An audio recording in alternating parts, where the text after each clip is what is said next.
খেয়াল করলাম আমি যতটা গুরুত্ব দিয়ে কাউকে বোঝার চেষ্টা করি, আমাকে কেউ ততটা গুরুত্ব নিয়ে বুঝতে চায় না। ব্যথায় আমার কেমন লাগছে, আমি কি অনুভব করছি, সেটা ভাবার প্রয়োজন বোধ কেউ করে না।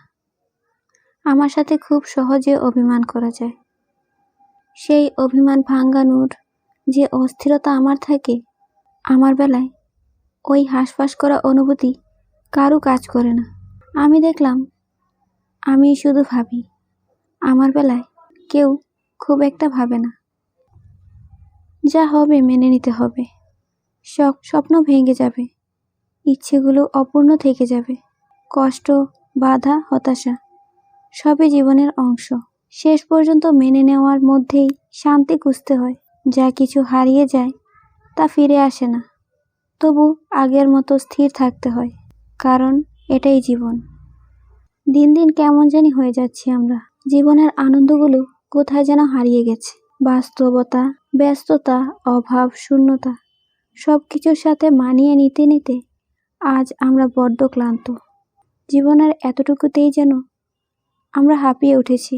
মনে হয় কার কাছে যাই, কি করি, কোথায় একটু শান্তি মিলবে। হুটহাট সব কিছু এলোমেলো লাগে।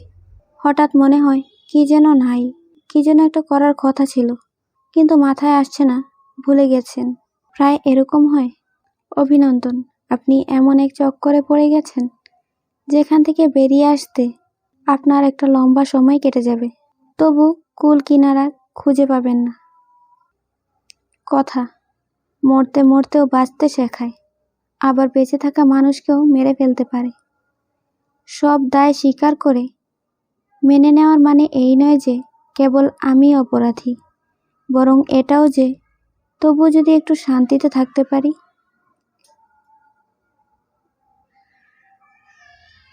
বুকের ভেতরে এক তীব্র অশান্তি নিয়ে কেটে যায় রাতের পর রাত। মনে হয় বুকের ভেতর চলতে থাকা আর্তনাদগুলো শোনার মতো কোথাও কেউ নেই, তবু খুঁজে নেই তাকে, যাকে সবসময় আপন বলে মনে হয়। অথচ বলার সময় দেখি যাকে ভাবি সবচেয়ে আপন, সে কথা শুনবার পাশাপাশি ডুবে আছে চারকোনা কাচের বাক্সের পৃথিবীতে। তখন মনের মধ্যে কেউ এসে বলে, কি দরকার নিজেকে প্রকাশ করবার, তোমার কথা শুনবার মতো আগ্রহ আছে কার? যখন মানুষ বুঝে যায় নিজের দুঃখ, কষ্ট ও বেদনার দায়ভার, তখন মানুষ নিজেকে লুকিয়ে একা বেঁচে থাকতে শুরু করে।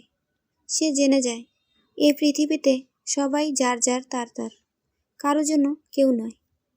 আমাকে চিরকাল মনে রাখার মতো কোনো উপযুক্ত কারণ আমি কখনোই হতে পারিনি, তবে সমকালীন অসংখ্য কারণ আমি কম বেশি সকলেরই হয়েছি। আমাকে অনন্তকাল ধরে ভালোবেসে আগলে রাখার মতো একটি মানুষও আমি পাইনি, তবে স্বল্প আবেগে নিঃস্বপবিত হয়ে ভালোবাসি ভালোবাসি বলে যাওয়া মানুষের অভাব হয়নি আমার এই ছোট জীবনে। অকারণে, অপ্রয়োজনে খোঁজ নেয় এমন মানুষের সংখ্যা আমার জীবনে শূন্যের কোঠায়।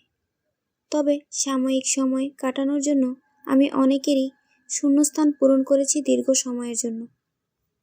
আমার মন খারাপে এককালীন সজীব সান্ত্বনা দিয়ে অনেকেই পালিয়েছে, কিন্তু মন খারাপ নিয়ে আমার কাছে কেউ সময় চাইলে আমি তার একাকিত্বের ভার, অসংখ্য নিঃসঙ্গ ডাক, বিনিদ্র থেকেও সময় দিয়েছি।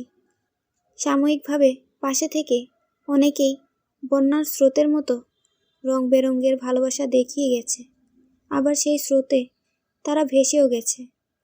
কেউ সারা জীবন থেকে যায়নি। সময় কত দ্রুতই না বদলে যায়। আপন হয়ে থেকে যেতে আসা মানুষগুলো সময়ের ফাঁদে পা ফেলে স্বার্থপর হয়ে চলে গেছে। কত মানুষগুলো আমার ভাবনার চাইতেও বেশি ভাবান্তক। মানুষের থেকে দূরে থাকা ভালো, একা থাকা ভালো। মানুষ দূর থেকে সুন্দর। মানুষের মাঝে বেশি ভেসে যেতে নেই, মিশে যেতে নেই। মানুষ মিশে গিয়ে আবার পিষে দেয়। ভাগ্য আপনাকে যেখানে নিয়ে যাবে সেখানে গিয়ে দাঁড়িয়ে পড়ুন। তারপর চারিদিকে তাকান, ভালো করে দেখুন, আর নিজেকে মানিয়ে নিন। নিজেকে বলুন এটা আপনার নিয়তি, এখানেই থাকতে হবে। এখানেই বাঁচতে হবে, সুতরাং কাঁদা যাবে না, মন খারাপ করা যাবে না। আর যদি ভালো থাকা সম্ভব না হয়, তাহলে অভিনয় করে হলেও যন্ত্রণার মধ্যে সৃষ্টিকর্তার জন্য বাঁচুন, তবু বাঁচুন। একদিন আসলেই সব ঠিক হয়ে যাবে। একদিন আর কান্না পাবে না, অসহায় লাগবে না, হাহাকার জাগবে না। সেদিন হাতে থাকা কফি চুমুক দিতে গিয়ে আপনার মনে হবে একদিন সব ঠিক হওয়ার কথাই ছিল, শুধু মাঝখান থেকে অসংখ্য সুখ হারিয়ে গেছে।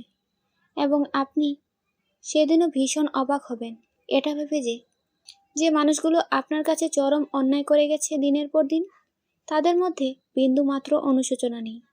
তারা ভালো আছে, ভালো ছিল, ভালোই থাকবে। মাঝখান থেকে মানুষের সাথে যুদ্ধ করতে করতে আপনি পাথর হয়ে গেছেন। আপনার মধ্যে আগের মতো সেই অনুভূতিগুলো কাজ করে না।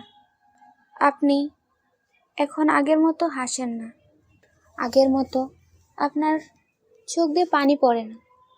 কিন্তু মনের মধ্যে কষ্ট অনেক, যে কষ্টগুলো আর বেরিয়ে আসতে চায় না। মনের মধ্যেই গভীরে একটা বাসা তৈরি করে নিয়েছে। সেই কষ্টের সাথে আপনি থাকতে শিখে গেছেন। কাউকে আর নিজের কষ্টগুলো দেখাতে হয় না, দেখাতে ইচ্ছেও করে না, হাসতেও ইচ্ছে করে না। প্রাণ খুলে হাসা আপনি ভুলেই গেছেন।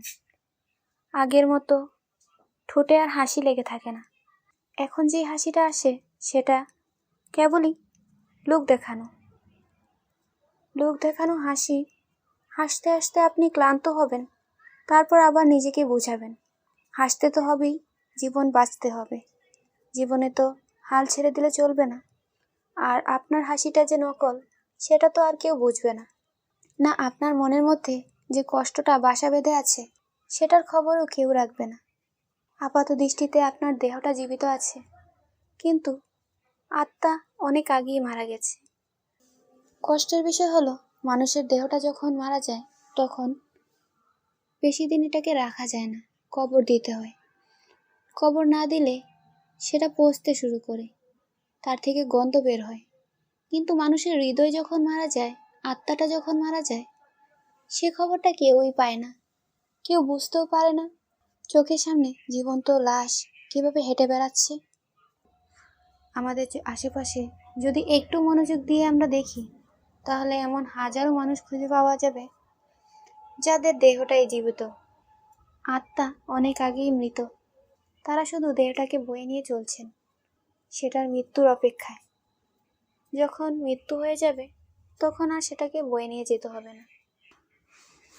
অথচ একটু সামান্য যত্ন, একটু সামান্য কেয়ার, একটু প্রশ্ন, একটু কথা বললেই, একটু সান্ত্বনা দিলেই তাকে বাঁচানো যেত। হৃদয়টা এত তাড়াতাড়ি মরতো না। কিন্তু তেতো হলেও সত্যি যে আমাদের আশেপাশের মানুষগুলোর কারোরই একে অন্যের মনের খবর নেওয়ার সময় নেই। সবাই যে যার মতো ব্যস্ত, সবাই নিজেদের জীবনে এতটাই ব্যস্ত যে তাদের কারো খোঁজ নেওয়ারই সময় নেই। একটু অপেক্ষা করে, একটু মনোযোগ দিয়ে কাউকে জিজ্ঞেস করার সময় নেই, তুমি ভালো আছো তো? কেন এতটা বদলে গেছো তুমি? কেন আগের মতো হাসো না? কেন আগের মতো কথা বলো না? কেন আগের মতো কান্না করো না? এতটা পরিবর্তনের কারণটা আসলে কি? ভালোবাসা কি কেবল পাশে থাকার নাম? না, ভালোবাসা দূর থেকেও অনুভব করা যায়। প্রতিদিন দেখা হয় না, হাত ধরে হাঁটা হয় না, তবু মনে মনে ঠিকই তার হাতটা ধরা হয়। অথচ মেসেজ লিখে আবার মুছে ফেলি, তার ছবি দেখে চোখের কোণে জল জমে। মন খারাপের রাতে তার কথাগুলো মনে পড়ে। কেউ টের পায় না, কেউ বুঝতে পারে না, কিন্তু দূর থেকেও মনের সেই টান একটুও কমে না।